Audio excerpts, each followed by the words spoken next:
안녕하세요. 한양의대 의학교육학교실 김도환입니다. 이번 제39차 의학교육학술대회 포럼 환자, 학생 교육의 동반자에서 환자의 적극적 교육 참여의 의미와 필요성에 대해서 발제를 하도록 하겠습니다. 앞으로 이어질 논의에서 지금 말씀드릴 내용이 조금이나마 여러 방면으로 환자의 교육 참여의 의미와 필요성에 대한 생각을 해보실 수 있는 내용이 되었으면 좋겠습니다.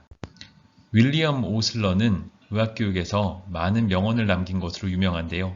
환자의 교육 참여에 대해서는 이런 말을 한 바가 있습니다. 책 없이 질병 현상을 공부하는 것은 미지의 바다를 항해하는 것이고 환자 없이 책만으로 공부하는 것은 아예 바다에 나가지 않은 것이다. 그만큼 책을 아무리 많이 본다 하더라도 결국 그것이 환자와 연관되어야 하고 실제로 환자와의 경험이 훨씬 더 중요하다는 것을 역설했다고 볼 수 있습니다.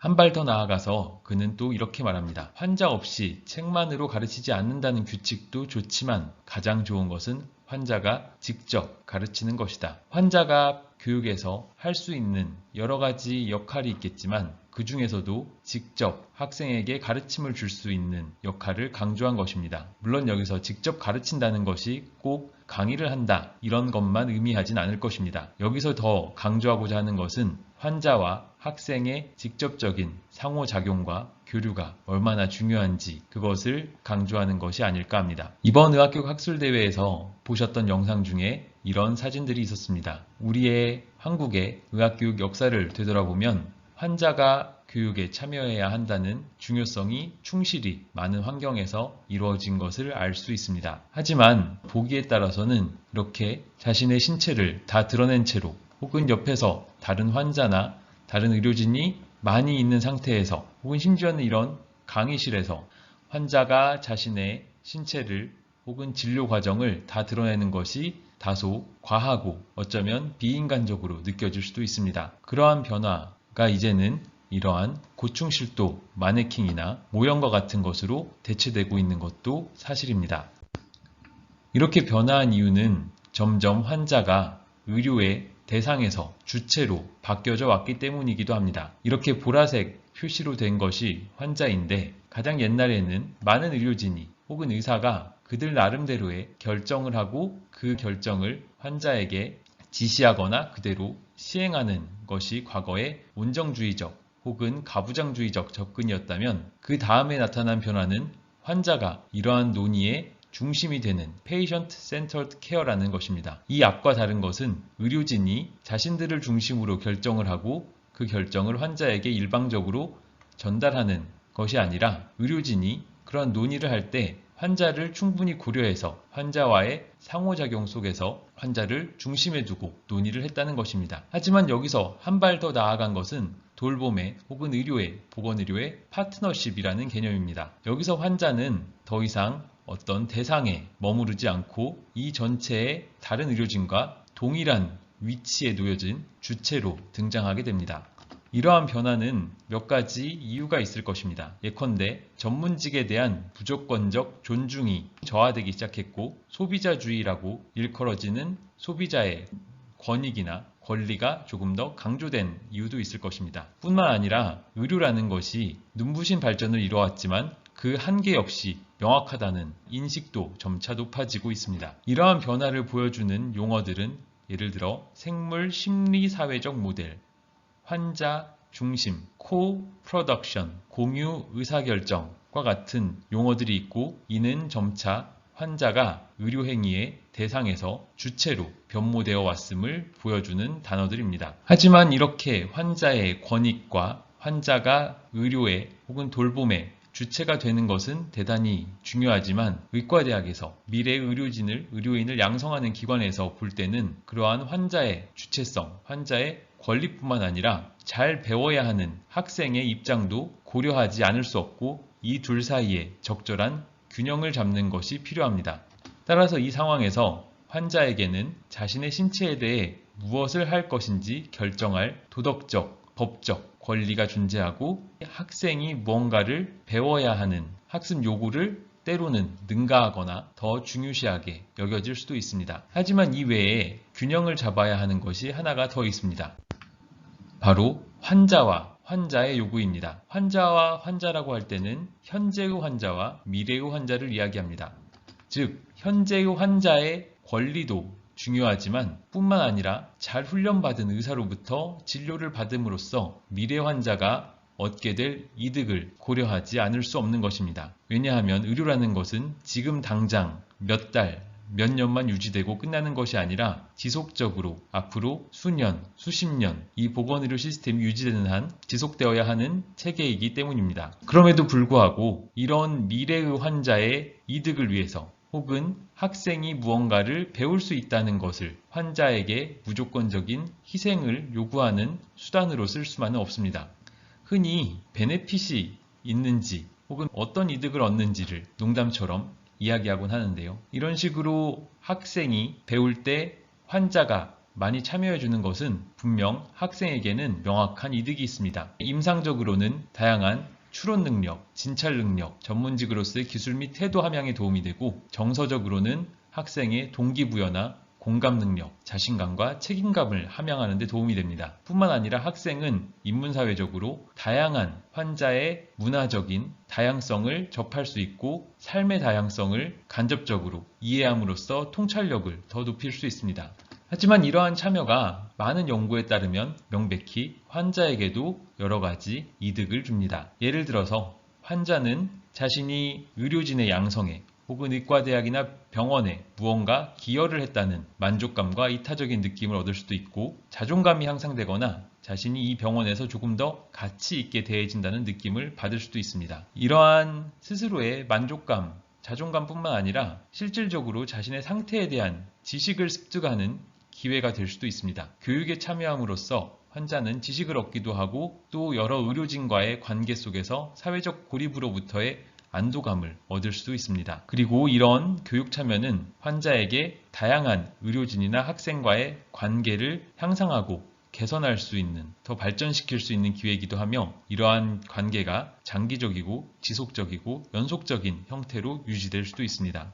이런 것들이 환자가 교육에 참여함으로써 얻는 장점이 될 수 있겠습니다. 하지만 이것이 늘 원활하게 이루어지는 것만은 아닙니다. 왜냐하면 현실적으로 이러한 장점에도 불구하고 다양한 장애 요인들이 존재하기 때문입니다. 의료진과 환자, 학생 사이의 가치와 기대가 충돌하기도 하고 의료에 있는 무수한 권력 사이에서 불균형이 발생하기도 합니다. 환자는 동의나 선택권, 기밀에 대한 우려나 문제를 느낄 수 있고 의료인의 입장에서는 시간이 제약되어 있고 자원이 불충분하고 이런 것이 환자의 충분한 참여를 끌어내기 어렵게 만드는 이유가 됩니다. 환자 입장에서는 낯설거나 위협적인 환경 속에서 쉽사리 참여를 하기 어려워지기도 하고 내가 교육에 참여할 때 어떤 훈련을 받아야 되고 나에게 무슨 지원이 이루어지며 끝난 다음에 그냥 참여하고 나서 끝나버리는 디브리핑 부족과 같은 문제도 생깁니다. 특히 동의와 선택권과 기밀에 대해서는 환자의 교육 참여에 있어서 반드시 고려해야 하는 세 가지 C로 시작되는 윤리적인 이슈라고 지적되기도 합니다. 이러한 이유로 환자의 교육 참여를 논할 때는 혹은 환자의 교육 참여에 대해서 유도하거나 그것을 이끌어낼 때는 다음과 같은 내용들을 고려할 필요가 있습니다. 아까 말씀드린 바와 같이 환자의 참여가 환자에게 어떤 이득과 위험이 있는지 또 생각해 보아야 하고 이렇게 환자를 참여시키는 정책적 근거나 교육적 근거는 무엇이며 참여시킨다고 했을 때 어떤 환자를 참여시킬지 모집하고 선택은 어떤 기준에 따라서 이루어지는지도 고려해야 합니다. 무작정 모집하는 것이 아니라 그 모집된 환자에게 어떤 준비 과정을 제공하고 어떤 준비 과정을 필요로 하는지 환자가 어떤 영역과 어떤 역할로서 참여하게 되는지 참여함으로써 달성할 수 있는 학습 목표나 지향하는 바는 무엇인지 이러한 참여에 대해서 교수와 학생이 어떤 걱정을 혹은 어떠한 사전 준비를 해야 하는지 기관 차원에서는 재정적인 부분에 대한 고려 환자 개개인뿐만 아니라 환자 단체의 역할 그리고 이 모든 시스템이 지속적으로 유지될 수 있기 위한 지속 가능성을 위해 필요한 것 등등을 모두 고려해보면 좋겠습니다. 환자는 교육의 다양한 방식으로 기여할 수 있습니다. 누가, 누구로서, 어떤 영역에서, 어느 정도로, 무엇을 고려하여, 무엇을 목표로 이러한 다양한 방식에 따라서 환자가 교육에 참여할 수 있는 아주 수많은 조합이 생겨나게 됩니다. 예를 들면 환자는 연령에 따라, 성별에 따라, 인종에 따라, 민족, 지역, 국적, 언어, 종교, 직업, 질병, 장애, 가족력 등등 아주 많은 요인에 있어서 매우 이질적이고 매우 다양한 배경을 가지고 있습니다. 이 하나하나가 상대적으로 균질한 의과대학생이라는 집단에 비해서 학생들이 단순히 학교 생활만으로는 경험할 수 있는 아주 많은 다양한 삶의 방식과 경험을 제공하는 것입니다. 또한 같은 배경을 가진 사람이라도 병원에 환자로서 방문할 수도 있고 병원에 서비스 이용자로서 방문할 수도 있습니다. 가끔은 보호자나 일반인으로서 병원에 방문하기도 하고 어떤 병원에서는 주로 암이나 정신건강 관련하여 생존자라는 지위를 환자가 갖기도 합니다. 점차 환자는 소비자이자 고객이자 손님으로서 병원에 오고 또 어떤 경우에는 표준화 환자가 의료적 문제를 표현하도록 훈련되어 학생들의 교육을 도와주기도 합니다. 환자가 참여할 수 있는 영역도 단순히 지금 이번 학회의 주제인 임상실습에 그치지 않습니다. 많은 문헌을 살펴보면 심지어는 학생의 입학과 선발에서부터 교육 과정의 평가에 이르기까지 아주 많은 영역에서 환자는 교육에 참여할 수 있고 그만큼 다양한 방식으로 기여할 수 있습니다. 교육 과정을 만들거나 수업 자료를 만들거나 교수님들에 대한 교수 역량 개발에 참여하거나 학생들을 평가하거나 학생들에게 피드백을 주는 것도 모두 환자가 할 수 있는 역할 중에 하나입니다. 이러한 역할을 할 때 전혀 관여하지 않는 아주 낮은 수준의 참여도부터 점점 참여도를 높여가서 거의 모든 영역에서 체계적으로 협력하면서 모든 주요 결정에 참여하는 이 파트너십에 이르는 단계까지 환자가 참여하는 그 수준도 학교나 기관이나 프로그램이나 과나 어떤 상황마다 매우 다양할 수 있습니다. 그럼 이러한 환자의 참여는 무엇을 목표로 해야 할까요? 캐나다의 밴쿠버 스테이트먼트라고 명명되어 있는 환자의 교육 참여에 대한 성명에서는 다음과 같은 내용을 강조하고 있습니다. 미래 의료인이 사람 중심의 관계 기반의 의료를 항해할 수 있도록, 미래 의료인이 공동 의사결정을 해나갈 수 있도록, 미래 의료인이 자기 돌봄과 회복 탄력성의 서포트를 받을 수 있도록, 미래 의료인이 커뮤니케이션과 공감과 돌봄 관계를 환자와 증진시킬 수 있도록, 환자 안전과 질 향상을 촉진할 수 있도록, 다양한 가치를 서로 공유하고 포용함으로써 사회의 정의를 증진시킬 수 있도록 이런 많은 목표들이 환자가 의료에 참여함으로써 얻어질 수 있는 것입니다. 우리나라에서도 한국의 의사상이라는 것이 있습니다. 이것은 우리나라 의사가 갖추어야 할 역할과 역량을 정리하는 것인데 이 내용을 살펴보면 환자, 환자, 환자, 환자 이런 식으로 환자가 얼만큼 이 의료의 중심이 되어야 하는지에 대해서 의료진이 환자를 얼만큼 더 많이 잘 고려하고 소통할 수 있어야 하는지에 대해서 많은 강조를 하고 있습니다. 이런 것들이 모두 우리나라에서 환자가 의학교육에 참여함으로써 얻어질 수 있는 이득이라고 할 수 있겠습니다. 이것을 다 조합해보면 사람과 영역과 정도와 목표에 따라 무수한 많은 가능한 경우의 수가 있다는 것을 생각해 볼 수 있습니다. 예컨대 원룸에 거주하는 38세 부산 출신 미혼 남성이 의료 소비자로서 교육과정의 평가를 위하여 어떤 의과대학의 교육위원회에 참석 요청을 받아 공감과 소통의 증진을 목표로 의견을 제시한다고 했을 때 이 각각의 특징들을 조금씩 변화시킴으로써 아주 다양한 조합의 다양한 경우의 목표를 환자가 교육에 참여함으로써 달성할 수 있는 것입니다. 다시 한번 아까 봤던 그림으로 돌아가 보겠습니다. 한때 우리는 이렇게 환자가 실제 현장에서 학생들과 아주 가까이 많은 것을 나누고 배우는 시기에 있었습니다. 하지만 여러 사회의 변화에 따라 지금은 이런 것들이 쉽지 않은 상황이 되었고 많은 교육이 이러한 마네킹으로 대체되고 있습니다. 혹은 표준화 환자 선생님들도 많은 역할을 해주고 계십니다.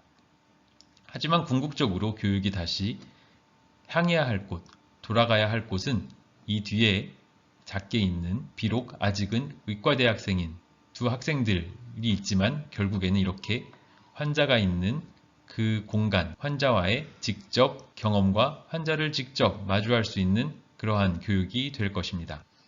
이러한 내용을 바탕으로 앞으로 여러 이해관계자들과 여러 의료계 선생님들이 많은 논의를 할 수 있는 바탕이 되었으면 좋겠습니다. 경청해 주셔서 감사합니다.